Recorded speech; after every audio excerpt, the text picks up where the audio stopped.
ایک اور ایکسیپشن ہے وہ یونس علیہ السلام کی ہے.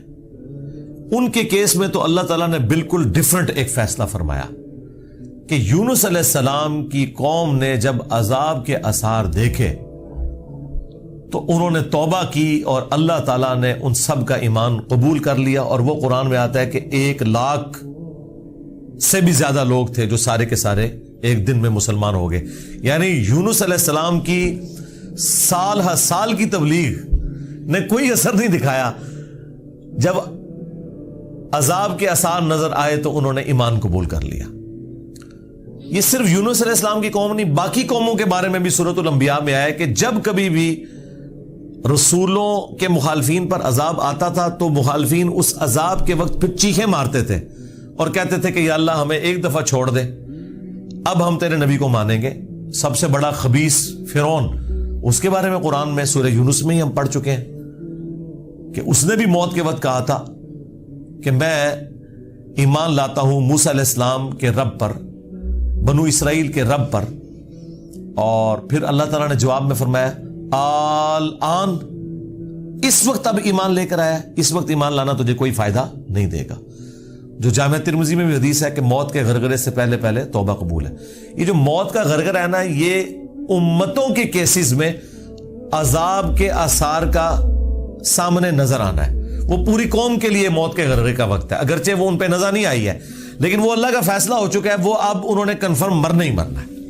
وہ آثار جب نظر آنا شروع ہوئے تو باقی قومیں بھی آہو بکا کرتی تھیں، اس قوم نے بھی آہو بکا کیا اور اللہ تعالیٰ نے ان کے کیس میں وہ سن لیا اور انہیں بچا لیا. اور جب یونس علیہ السلام واپس آئے وہ تو دنگ رہ گئے کہ یہ کیا ہوا، میں تو انہیں عذاب کا وعدہ دے کے گیا تھا، یہ سارے کے سارے زندہ سلامت ہیں. اور اس سے بڑھ کر ان کو حیرانگی یہ ہوئی کہ وہ سب کے سب لوگ ایمان بھی لے آئے. تو اب حضرت یونس علیہ السلام کو وہ غم تو بھول گیا کہ میرا دیا ہوا وعدہ پورا نہیں ہوا. ظاہر ہے ایک امبیرسمنٹ تو تھی کہ آپ قوم کو کہہ کے یہ نکلے ہیں کہ اب تم پہ عذاب آئے گا اور عذاب نہیں آیا. تو امبیرسمنٹ تو حضرت یونس علیہ السلام نے فیل کی، لیکن اس کی کمپنسیشن اللہ نے اس حوالے سے کر دی کہ جو ان کا مقصد ہے وہ پورا ہو گیا کہ لوگ ایمان لے آئے. آپ سورۃ الاعراف میں، سورہ ہود میں بھی دیکھیں گے کہ جب کبھی قوموں پر عذاب آتا ہے تو اینڈ پہ وہ قوم کا پیغمبر عذاب دیکھنے کے بعد اپنی قوم سے مخاطب ہو کے کہتا ہے کہ میری قوم، میں نے تو بڑی کوشش کی تھی کہ تمہیں اس عذاب سے بچا لیتا لیکن تم خود گمراہی پر تلے ہوئے تھے. تو عذاب کے بعد بھی قوموں کا درد پیغمبروں کے سینے میں رہتا ہے، ایک نیچرل چیز ہے. رقیق القلب ہوتے ہیں نا جو پیغمبر ہوتے ہیں. تو یہاں پر جب انہوں نے دیکھا سب ایمان لے ہیں تو ظاہر ہے کہ وہ ایک ہیپی اینڈنگ ہوئی ہے. کیا ڈراپ سین ہوا ہے. میں کبھی بعض اوقات یہ جب حضرت یونس علیہ السلام کی قوم کا واقعہ قرآن میں پڑھتا ہوں نا تو میں بڑی خواہش کرتا ہوں کہ میں جنت میں جا کے یہ منظر دیکھوں کہ وقت کا پیغمبر عذاب کی وحی سنا کے گیا ہے اور لوگ چیخو پکار کر رہے ہیں اور ایسا یونیک کیس ہو گیا ہے، سمجھ لیں مردے ہی زندہ ہو گئے کہ اللہ تعالیٰ ان کی چیخو پکار سن کے ان کی توبہ بھی قبول کر لیتا ہے. اور پھر یونس علیہ السلام جب واپس آتے ہیں ان کی حیرانگی کیا ہوگی. ٹھیک ہے، کیا ڈراپ سین ہوگا. میں کہتا ہوں جی اس طرح کی کوئی ٹریجک فلم نہیں ہو سکتی جو یونس علیہ السلام اور ان کی قوم کی ہے. اور وہ کیوں ہوا؟ صرف یونس علیہ السلام سے ایک اجتہادی خطا ہوئی. ہم اسے گناہ نہیں کہتے، وہ خطا ہے. انبیاء خطا کرتے ہیں لیکن چونکہ وہ اپنی خطا پر قائم نہیں رہتے اور وہ گناہ کے زمرے میں بھی نہیں ہے، غلطی ہے بحیثیت انسان. انسان غلطیوں سے پاک اگر ہم پیغمبروں کو کہتے ہیں تو یہ پاک وہ والا نہیں ہے جس طرح اللہ پاک ہے. آپ سبحان کا لفظ صرف اللہ کے ساتھ بولتے ہیں، کوئی پیغمبر بھی سبحان نہیں ہے. پرفیکٹ صرف اللہ ہے. دیکھیں انسان تو ہے ہی امپرفیکٹ. جب ہم نیند کے محتاج، کھانے پینے کے محتاج، اس کے بعد ٹوائلٹ کے محتاج اور سب سے بڑھ کر اپنی زندگی کے لیے اپنے رب کے محتاج، تو انسان تو پرفیکٹ ہے ہی نہیں ہے. پرفیکٹ صرف اللہ ہے جو کسی کا محتاج نہیں ہے. غلطیوں سے پاک صرف اللہ ہے، باقی غلطی تو کسی سے ہو سکتی ہے. لیکن پیغمبر کو ہم جو کہتے ہیں نا کہ پیغمبر غلطیوں سے معصوم ہے، عصمت انبیاء کا عقیدہ، اس کا مطلب یہ ہے کہ وہ گناہ نہیں کرتے. خطا بہرحال ان سے ہو جاتی ہے اور خطا جب ہوتی ہے تو اللہ تعالیٰ ان کی ریمیڈی فرماتا ہے، ان کی اصلاح کرتا ہے. وہ اپنی خطا پر قائم نہیں رہتے، رجوع کر لیتے ہیں اور جب رجوع کرتے ہیں تو امت کے لیے وہ رول ماڈل ہوتے ہیں. آج کی ڈیٹ میں رسول اللہ صلی اللہ علیہ وآلہ وسلم معصوم ہے کہ اگر زندگی میں کوئی اجتہادی خطا ان سے ہوئی تو اللہ تعالیٰ نے اس کی ریمیڈی فرما دی اور پھر اس غلطی کو معاف کر دیا. وہ گناہ نہیں تھا, یہ ذہن میں رکھیے گا. گناہ اور غلطی میں فرق ہے. گناہ وہ ہوتا ہے کہ جو پوری وعید معلوم ہونے کے باوجود انسان وہ ایکٹیویٹی پرفارم کر لے. اجتہادی خطا یہ ہوتی ہے کہ وہ ایک ایسی صورتحال اس کے سامنے آئے جس میں اس کے سامنے دو آپشن موجود ہوں اور اس میں سے وہ ایک ایسا آپشن اڈاپٹ کر لے جو اللہ کی مرضی نہ ہو, اور جو اللہ کی مرضی والا آپشن ہے اسے وہ ترک کر دے. اور یہ وہ بدنیتی پہ نہیں کر رہا, اس کی سمجھ میں ہے ہی اس کا آپشن, وہ نافرمانی سمجھ کے نہیں کر رہا. جس طرح نبی علیہ السلام نے کیا, غزوہ بدر کے قیدیوں کو چھوڑ دیا. سورہ محمد میں یہ آیت نازل ہو چکی بھی تھی کہ جب تک فتنہ مکمل طور پر ختم نہیں ہو جاتا آپ نے ان کو قتل کرنا ہے, اپنے مخالفین کو. قتال کی آپ کو اجازت دی گئی. سورہ محمد کا نام ہی سورہ قتال ہے. ہاں, جب فتنہ ختم ہو جائے اس کے بعد جو جنگیں ہوں گی نا, اس کے بعد آپ کی مرضی ہے, چاہے تو فدیہ لے کے کافر قیدیوں کو چھوڑ دیں اور چاہے آپ انہیں قتل کریں. اب بدر کے بعد فتنہ تو ختم نہیں ہوا تھا, لیکن نبی علیہ السلام نے یہ ایزیوم کیا کہ 70 سردار ان کے مر گئے, ان کی کمر ٹوٹ گئی, وہ جو 70 ہم نے قیدی کیے ہوئے, چلو ہم انہیں فدیہ لے کے چھوڑ دیتے ہیں, شاید یہ لوگ اسلام قبول کر لیں. اپنی شرافت کی وجہ سے نبی علیہ السلام نے ایسا کیا. تو اس پہ پھر اللہ تعالیٰ نے سورۃ الانفال میں آیت نمبر 67 68 میں فرمایا کہ اگر وہ پہلے آیت نازل نہ ہوئی ہوتی نا سورہ محمد کی, تو ہم تمہیں عذاب دیتے اس عمل کے اوپر جو تم نے غزوہ بدر کے قیدیوں کو چھوڑ دیا, کیونکہ فتنہ تو ابھی ختم نہیں ہوا, تمہارا کام تھا قتل کرتے. اور حضرت عمر کا مشورہ بھی یہی تھا بخاری مسلم میں, لیکن نبی علیہ السلام اور حضرت ابوبکر اپنی شفقت کی وجہ سے انہوں نے یہ پلی لی کہ وہ آیت میں آیا نا کہ فتنہ جب ختم ہو جائے تو پھر تمہاری مرضی ہے, تو ہم یہ زیوم کرتے ہیں کہ فتنہ ختم ہو گیا. یہ بدنیتی کی وجہ سے نہیں تھا, واقعی انہوں نے یہ زیوم کیا تھا, لیکن وہ کس قسم کے ناہنجار لوگ تھے. حضرت عمر رضی اللہ تعالیٰ عنہ نے یہ کنکلوڈ کیا کہ نہیں, یہ اس قابل ہے, یہ قتل ہونے چاہیے. بہرحال وہ اجتہادی خطا اللہ تعالیٰ نے معاف کی. اس طرح باقی انبیاء کرام کے بارے میں حضرت آدم علیہ السلام کی غلطی کا ذکر ہے. موسیٰ علیہ السلام سے بندہ مر گیا تھا, نوح علیہ السلام نے اپنے کافر بیٹے کے لیے دعا کر دی تھی. حالانکہ آج ایک مسلمان, عام مسلمان کو بھی پتا ہے کہ کافر کی مغفرت نہیں ہو سکتی, تو نوح علیہ السلام کو کیا نہیں پتا تھا؟ بس وہ وقتی طور پر ایک سمجھ لیں ایک باپ کی حیثیت سے ان کا دل پسیج گیا. انہوں نے کہا یا اللہ تو نے وعدہ کیا تھا مجھ سے کہ تو مجھے اور میرے گھر والوں کو بچائے گا, تو میرا بیٹا بھی تو میرے گھر والا تھا. تو اللہ تعالیٰ نے فرمایا کہ اس چیز کا سوال نہ کر جس کے بارے میں تجھے علم نہیں ہے. بڑا کریٹیکل جملہ تھا, اس میں مسئلہ تقدیر بھی چھپا ہوا ہے. ایک تو سمپل معنی ہے کہ اس بارے میں مجھ سے سوال کیوں کر رہا ہے, تم نے کب یہ ایزیوم کر لیا کہ تمہارے گھر والے اگر کفر کریں گے تو میں انہیں چھوڑ دوں گا. گھر والوں سے مراد وہ گھر والے تھے جو ایمان لے کر آئیں گے. آپ کی بیوی نہیں لائی, ایک بیٹا نہیں لایا, باقی گھر والے لے آئے ایمان, تو بچ گئے. اور دوسرا یہ جو جملہ تھا نا کہ اس چیز کا سوال نہ کر جس کے بارے میں تجھے علم نہیں, سورہ ہود میں آیت نمبر 46 میں, اور اے نوح جاہلوں میں شمار نہ ہو. یہ بڑا سخت جملہ ہے. یہ مسئلہ تقدیر کی طرف اشارہ ہے کہ تجھے نہیں پتا کہ میری تقدیر میں یہ لکھا ہے کہ یہ نبی کا بیٹا ہونے کے باوجود بھی اللہ کے علم میں یہ جہنمی ہے. وہ اللہ تعالیٰ نے اسے جہنمی نہیں بنایا بلکہ اپنے کرتوتوں کی وجہ سے. تو اللہ کی تقدیر کے اوپر تو کسی کا بھی علم نہیں ہے نا جب تک اللہ تعالیٰ مطلع نہ کر دے.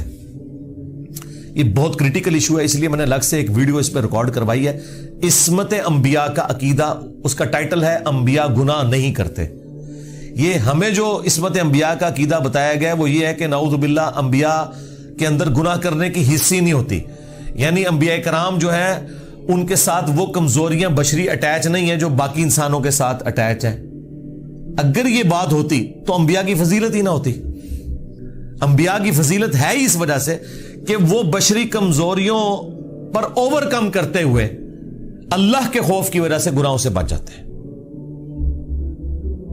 ادروائز پھر فرشتوں میں اور انسانوں میں کوئی فرق ہی نہ رہ جائے. تو یہ ہے اصل چیز جو انہیں فضیلت میں لے جاتی ہے عام انسانوں کی نسبت, کہ وہ اللہ کا اتنا خوف رکھتے ہیں کہ وہ گناہوں سے بچتے ہیں. رہی لغزش اجتہادی خطا وہ ہو سکتی ہے. تو میں نے وہ انبیاء گناہ نہیں کرتے، اس میں تفصیل کے ساتھ واقعات مختلف قرآن سے بیان کیے ہیں۔ سورہ یوسف میں ہے کہ اس عورت نے یوسف کا قصد کیا، یوسف بھی عورت کا قصد کر لیتا اگر اپنے رب کی برہان نہ دیکھتا۔ اب اندازہ کریں، اللہ تعالیٰ فرما رہا ہے کہ یوسف علیہ السلام بھی اس برائی میں پڑ جاتے اگر اللہ تعالیٰ انہیں ایک خاص نشانی نہ دکھاتا۔ وہ قرآن میں تو رپورٹ نہیں ہوئی، اسرائیلی روایتوں میں آتا ہے کہ اللہ تعالیٰ نے اس وقت حضرت یوسف علیہ السلام کو اپنے والد کی شبیہ دکھا دی تھی، حضرت یعقوب علیہ السلام کی، اور وہ انگلی سے یوں اشارہ کر رہے تھے کہ یہ کام نہیں کرنا تم نے، یا اس وقت شیطان بھیانک شکل میں انہیں نظر آ گیا کہ یہ شیطان مجھ سے برائی کا کام کروانے لگا ہے۔ بہرحال کوئی نشانی اللہ نے دکھائی ہے، قرآن میں ہے، اور اس کی وجہ سے وہ برائی سے بچے ہیں۔ اس کا مطلب ہے کہ ان میں مادہ موجود تھا، لیکن اللہ نے انہیں بچایا ایک نشانی کے ذریعے۔ تو انبیاء کی اللہ تعالیٰ حفاظت کر لیتا ہے۔ یونس علیہ السلام سے جو آپ سمجھ لیں اجتہادی خطا، جسے ہم گناہ نہیں کہتے، وہ یہ ہوئی کہ جب مقررہ وقت کے اوپر قوم یونس ایمان نہیں لے کر آئی تو یونس علیہ السلام نے انہیں کہا کہ اب 3 دن بعد عذاب آ جائے گا، جو اللہ نے وعدہ کیا تھا کہ یہ ان کا سمجھ لیں ٹائم اینڈ ہو رہا ہے، اس ٹائم لائن کے بعد عذاب آنا ہے۔ لیکن ساتھ یہ ضروری تھا کہ اللہ تعالیٰ کی وحی کا انتظار کرنا ہے اس علاقے کو چھوڑنے سے پہلے۔ تمام انبیاء جب قوموں کو وحی سناتے ہیں نا تو پھر اللہ تعالیٰ کی وحی کی اجازت کے بعد اس علاقے کو چھوڑتے ہیں۔ نبی اسلام نے بھی ہجرت دیکھیں اینڈ پہ کی ہے، ایویں نہیں، مطلب آپ خود سے نہیں نکلے، اللہ تعالیٰ کی وحی کے ذریعے نکلے۔ قرآن میں سورۃ الانفال میں آیا تھا کہ یہ جب کافر کہتے تھے نا کہ ہم پر عذاب کیوں نہیں نازل ہوتا، ہم نبی کا انکار کر رہے ہیں، تو اللہ تعالیٰ نے فرمایا کہ جب تک اے نبی تم ان میں موجود ہو ہم ان کو عذاب نہیں دیں گے۔ اللہ کی سنت ہے کہ جب کبھی کسی قوم کو عذاب دینا ہوتا ہے نا تو اس قوم میں سے انبیاء اور اہل ایمان کو الگ کرتا ہے، پھر باقی کی قوم پر عذاب آتا ہے، اور وہ اللہ تعالیٰ نے نکالا اور غزوہ بدر میں لا کے ڈبویا ان کو، جس طرح فرعونیوں کو اپنے محلات سے نکال کے سمندر میں غرق کیا تھا، مشرکین عرب کو اپنے گھروں سے نکال کر بدر میں ڈبویا صحابہ کرام کی تلواروں کے ذریعے۔ یہ عذاب استیصال کی ایک قسط ان پر آئی تھی۔ تو یونس علیہ السلام نے اسیوم کیا کہ ظاہر ہے کہ اس کے بعد عذاب تو آنا ہی ہے، لیکن ان کی شان اس سے بلند تھی کہ وہ وحی کا انتظار کیے بغیر نکل گئے۔ بس جب وہ نکلے، جس کشتی میں سوار ہوئے، وہ کشتی جو ہے وہ بھنور میں پھنس گئی، اور ان کی اپنی ایک نارمز چل رہی تھی کہ اگر کشتی بھنور میں پھنس جائے تو یہ اس چیز کی علامت ہے کہ کوئی غلام اپنے آقا کی اجازت کے بغیر بھاگ کر آ گیا۔ پھر وہ قرعہ اندازی کرتے تھے، اور جس کے نام قرعہ نکلتا تھا اس کو فدیے کے طور پر وہ سمندر میں ڈال دیتے تھے۔ پہلی دفعہ قرآن اندازی کی گئی، بیلٹنگ، تو حضرت یونس علیہ السلام کا نام نکلا۔ ان کا نہیں یونس علیہ السلام تو اس طرح ہو ہی نہیں سکتا۔ دوسری بار، تیسری بار، تینوں بار یونس علیہ السلام کا نام نکلا قرآن اندازی میں۔ تو یونس علیہ السلام نے، اچھا قرآن میں اشارتاً اس کا ذکر ہے، اسرائیلی روایتوں میں تفصیل کے ساتھ ہے، لیکن یہ بالکل قرآن میں فٹ ان بیٹھتی ہیں۔ یعنی آپ کو یہ تو بتایا گیا کہ یونس السلام مچھلی کے پیٹ میں رہے، تو وہ مچھلی کے پیٹ میں پہنچے کیسے تھے؟ مچھلی کے پیٹ تک پہنچنے کے لیے تو آپ کو ابدوز چاہیے، نیچے ہے مچھلی، اتنی بڑی ویل مچھلی ہے، کوئی چھوٹی مچھلی کے پیٹ میں تو رہ نہیں سکتا بندہ۔ تو وہ حضرت یونس علیہ السلام کو انہوں نے سمندر میں پھینک دیا۔ یونس علیہ السلام نے خود ہی کہا، ان کو کلک کر گیا کہ یہ معاملہ میرے اینڈ پہ ہے۔ انہوں نے کہا بھائی مجھے پھینکو، تم، مجھے سمجھ آ گئی ہے، ذرا فوراً کلک کر گیا کہ معاملہ خراب میرے سے ہی ہو گیا۔ وہ ان کو سمندر میں پھینک دیا، تو اللہ کے حکم سے ایک مچھلی نے انہیں نگل لیا۔ یہ قرآن میں ہے۔ قرآن میں آگے تفصیل نہیں ہے کہ کتنے دن تک، لیکن تورات میں ملتا ہے کہ 3 دن اور 3 رات تک وہ مچھلی کے پیٹ میں رہے۔ یہ ویسے پبلک مشہور ہے 40 دن، نہیں 3 دن ہے بس۔ وہی 3 دن، وہ جو 3 دن عذاب آنے تھے نا، وہ 3 دن انہوں نے مچھلی کے پیٹ میں گزارے، اور وہ 3 دن ان کی قوم نے زندگی موت کی کشمکش میں گزارے ہیں کہ ابھی عذاب آیا کہ آیا۔ ٹھیک ہے، توبہ ہے نہیں ہوئی کہ آئی ایم سوری تے توبہ قبول ہو گئی ہے، نہ 3 دن انہوں نے پی کٹی ہے بھائی جی۔ یہاں تو لوگ 1 دن جیل نہیں کاٹ سکتے، 3 دن تک انہوں نے وہ تکلیف کاٹی ہے، پھر اللہ تعالیٰ نے ان کی توبہ قبول کی ہے۔ اور یہاں پہ حضرت یونس علیہ السلام 3 دن تک مچھلی کے پیٹ میں، اندھیرے میں، اور دیکھیں اللہ نے ان کو ایسے کلمات سکھا دیے، مختصر تھے، پرفیکٹ تھے، بہترین توبہ، لا الہ الا انت سبحانک۔ سورۃ الانبیاء میں یہ دعا آئی ہے، اے اللہ تیرے سوا کوئی معبود نہیں اور تو پاک ہے نا، پاک تو غلطی نہیں کر سکتا، انی کنت من الظالمین، بے شک میں ہی ظالموں میں ہوں، میں انسان ہوں، انسان سے غلطی تو ہوگی۔ تو یہ دعا اتنی اللہ کو پسند آئی کہ سورہ الصافات میں ہے کہ یونس اگر مچھلی کے پیٹ میں ہمیں ان الفاظ کے ساتھ یاد نہ کرتے تو پھر مچھلی کے پیٹ سے اسی دن نکالے جاتے جس دن مردے اپنی قبروں سے نکالے جائیں گے، قیامت کے دن تک مچھلی کے پیٹ میں رہتے، یعنی مچھلی کا پیٹ ان کی قبر بن جاتی۔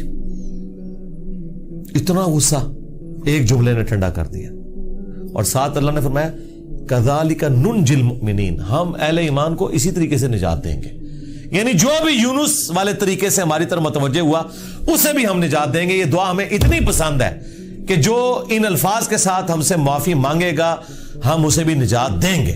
جامع ترمذی میں حدیث ہے، جو یونس علیہ السلام کی دعا کے ذریعے اللہ کی طرف متوجہ ہوا اللہ تعالیٰ کبھی اسے محروم نہیں لوٹائے گا۔ لا الہ الا انت سبحانک انی کنت من الظالمین، اور جمع کے سیغے سے پڑھیں گے تو لا الہ الا انت سبحانک انا کننا من الظالمین، وہاں تھا انی کنت من الظالمین، یہ ہے انا کننا من الظالمین۔ دونوں طریقے سے آپ دعا مانگ سکتے ہیں، بہترین دعا ہے یہ، اسم اعظم ہے دعاؤں کی قبولیت کے لیے۔ قرآن میں بھی آیا کذالک ننجی المؤمنین، اور جامع ترمذی میں بھی آیا کہ جو اس دعا کے ذریعے اللہ کی طرف متوجہ ہوگا اللہ تعالیٰ اسے محروم نہیں لوٹائے گا۔ لہذا جو جامع ترمذی میں حدیث ہے نا کہ اللہ کی حمد اور دروشی پڑھ کے دعا کرو تو قبول ہوتی ہے، تو وہ اللہ کی حمد میں نا آپ اس کو شامل کریں، لا الہ الا انت سبحانک انی کنت من الظالمین۔ یہ اللہ کی بیسٹ حمد بھی ہے اور بیسٹ استغفار بھی ہے، اور ایسا استغفار ہے کہ اللہ کی رحمت کو ٹریگر کرنے والا ہے۔ دیکھیں آپ نے اللہ تعالیٰ کی کس چیز کو ہائی لائٹ کیا ہے کہ یا اللہ تو پاک ہے، تو غلطی کر نہیں سکتا، اس کی عظمت مان لی، اور پھر ساتھ ہی کہا کہ مجھے تو نے بنایا ہی ایسا ہے کہ میں غلطی کروں گا، تو دیکھ میں کمزور ہوں، میں مان رہا ہوں میں غلطی کروں گا، تو کر بیٹھا ہوں تو معاف کر دینا۔ اس سے بیسٹ انداز نہیں ہو سکتا اپنی غلطیوں پر معافی مانگنے کا۔ تو یہ حرز جاں بنائیں، لا الہ الا انت سبحانک انی کنت من الظالمین۔ یقین کریں یہ دعا آپ کے سامنے یونس علیہ السلام ہو، مچھلی کا پیٹ، گپ اندھیرا، 3 دن 3 رات، دنیا میں کوئی آ کے آپ کو ریسکیو نہیں کر سکتا، اور موت سامنے نظر آ رہی ہے۔ حضرت یونس علیہ السلام اسی طریقے سے بچے ہیں جیسے مردہ کو زندہ ہو جائے، اور یہاں لوگ کہتے ہیں بڑا گرم ذکر ہے جی، خوشبو لا کے کرنا چاہیے اور صاف ستھری جگہ۔ بھائی جس نے یہ کیا تھا اس سے زیادہ تعفن والی جگہ کوئی نہیں تھی، مچھلی کا پیٹ۔ یہ تو چلتے پھرتے، نہ اس کے لیے وضو ہونا شرط ہے، نہ اس کے لیے غسل ہونا شرط ہے، اس کے لیے صرف ایک نیک نیتی کے ساتھ اللہ کی طرف متوجہ ہونا شرط ہے کہ آپ مان لیں کہ آپ کمزور ہیں، طاقتور وہ ہے، آپ غلطی کریں گے وہ غلطی نہیں کرتا، آپ معافی مانگیں گے وہ معافی دینے والا ہے۔ اللہ بھی التواب ہے اور بندے بھی توبہ کرنے والے ہیں۔ اللہ کی توبہ یہ ہے کہ جب آپ اللہ کی طرف رجوع کرتے ہیں، توبہ کا مطلب ہوتا ہے رجوع لانا، تو اللہ آپ کی طرف رجوع لے آتا ہے۔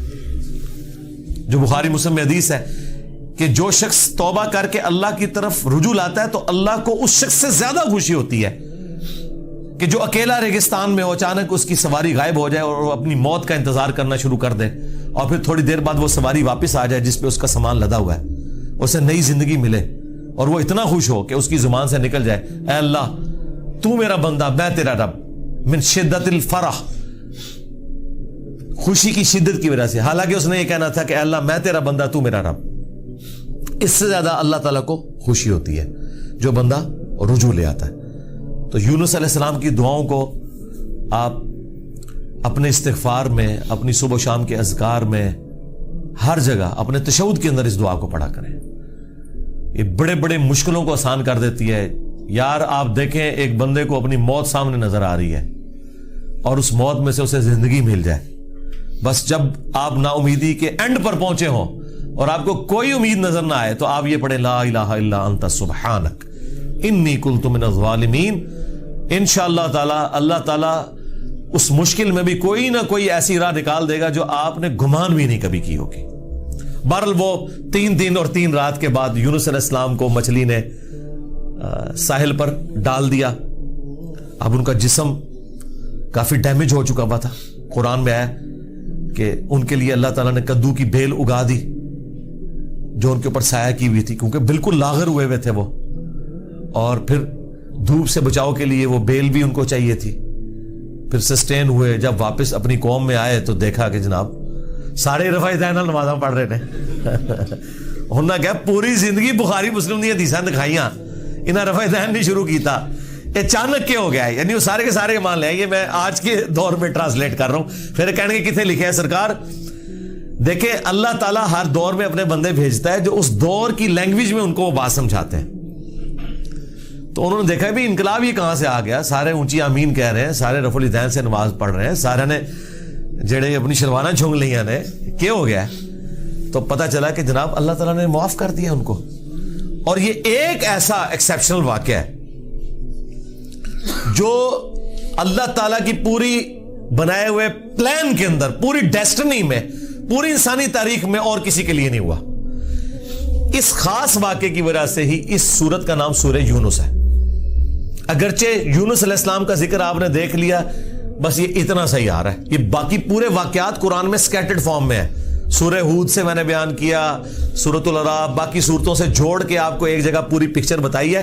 حالانکہ عام بندے سے پوچھے نا کہ سورہ یونس میں کیا ہوگا تو وہ یہ بتائیں گے آپ کو کہ سورہ یونس میں یہ لکھا ہوا ہوگا کہ حضرت یونس علیہ السلام کتنے خوبصورت تھے, ان کی زلفوں کا رنگ کیا تھا, ان کے ماں باپ کہاں رہتے تھے, وہ کہاں پیدا ہوئے, کہاں فوت ہوئے. عام آدمی تو یہ سمجھ رہا ہوگا. حالانکہ سورہ یونس کا جو مرکزی ٹاپک ہے نا وہ توحید ہے, ٹوٹل توحید.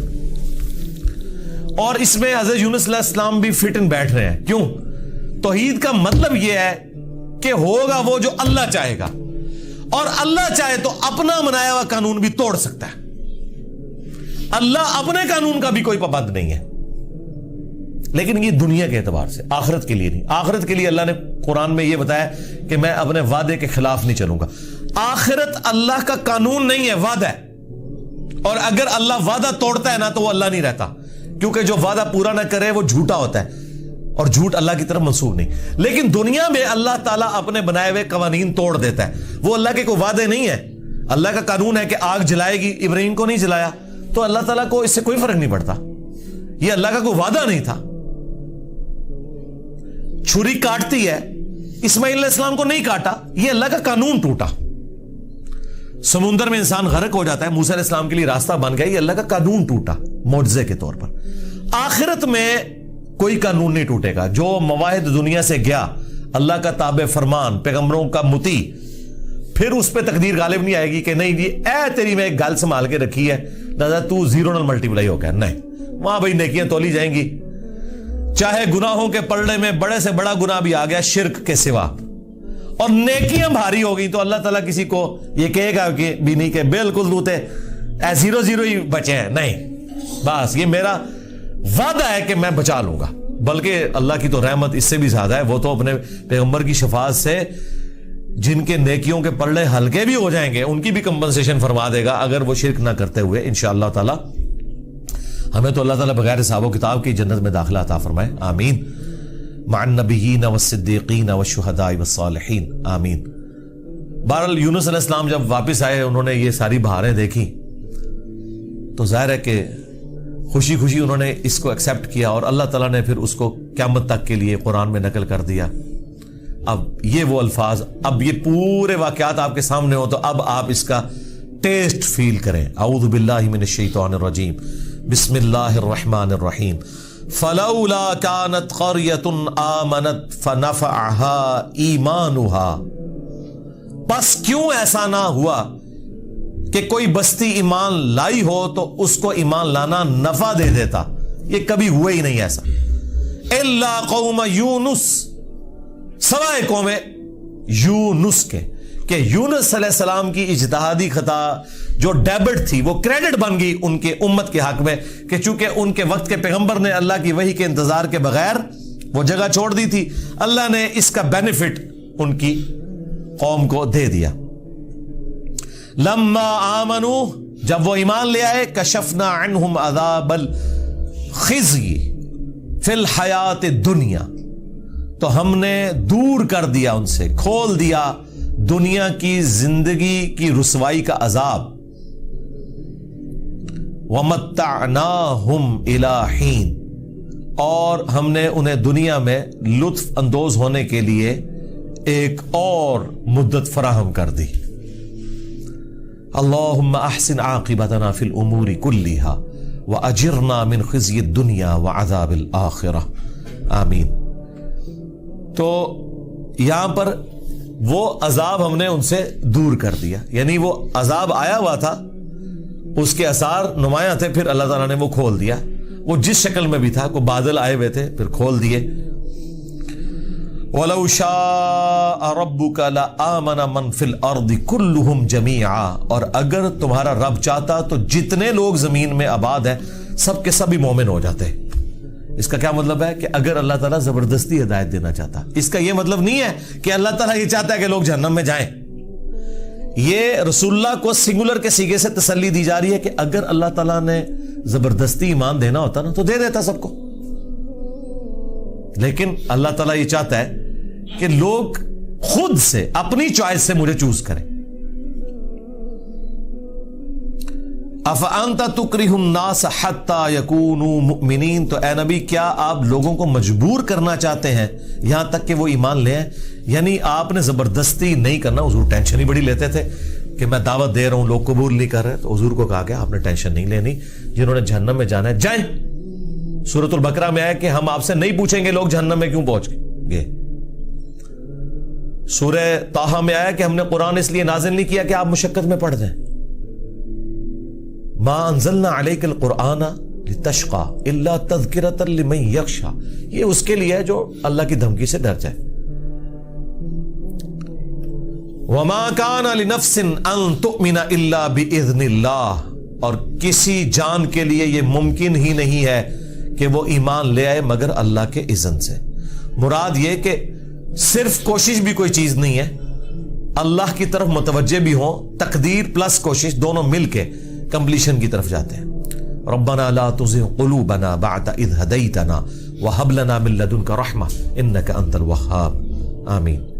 وَيَجْعَلُ الرِّجْسَ عَلَى الَّذِينَ لَا يَعْقِلُونَ، اور اللہ تعالیٰ کی سنت ہے کہ وہ گندگی ڈال دیتا ہے ان لوگوں پر جو بے سمجھ ہیں، یعنی جو اپنی عقل کو استعمال نہیں کرتے ان پر اللہ گندگی ڈال دیتا ہے، انہیں حق بات سجائی نہیں دیتی، اور دوسروں کو اللہ تعالیٰ ان کی کوشش کی سبب ایمان دے دیتا ہے۔ اس کو آپ دنیا میں مثال سے سمجھیں، ایک ہی بارش برستی ہے نا، زرخیز زمین پر برستی ہے تو وہاں سے کھیتی نکلتی ہے، اور گندگی کے ڈھیر پہ جب وہ بارش پڑتی ہے تو بدبو نکلتی ہے۔